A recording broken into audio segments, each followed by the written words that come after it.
Obrigada aos familiares pela presença conosco aqui na sessão.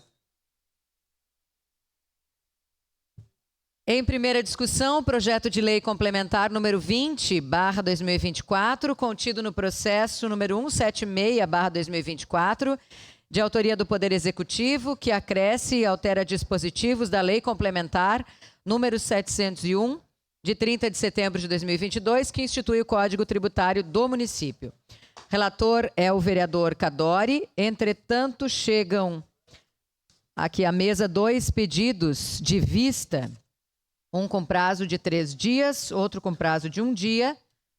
Como o nosso regimento interno prevê no artigo 120, parágrafo 3º, apresentados 2 ou mais requerimentos de pedido de vista, será votado preferencialmente o que solicitar o menor prazo. Então, o pedido de vista com o menor prazo é de 1 dia, da vereadora Tatiane Frisso. Nesse momento, convido a autora para que justifique o seu pedido de vista.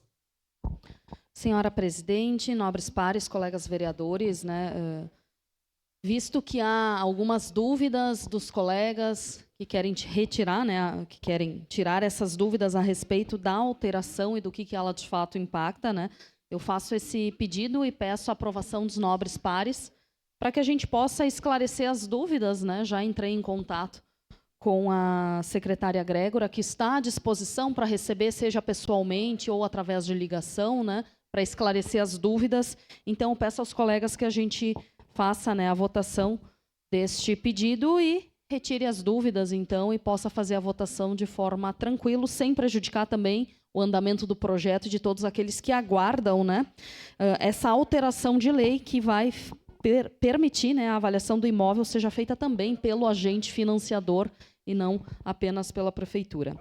Muito obrigada. Solicito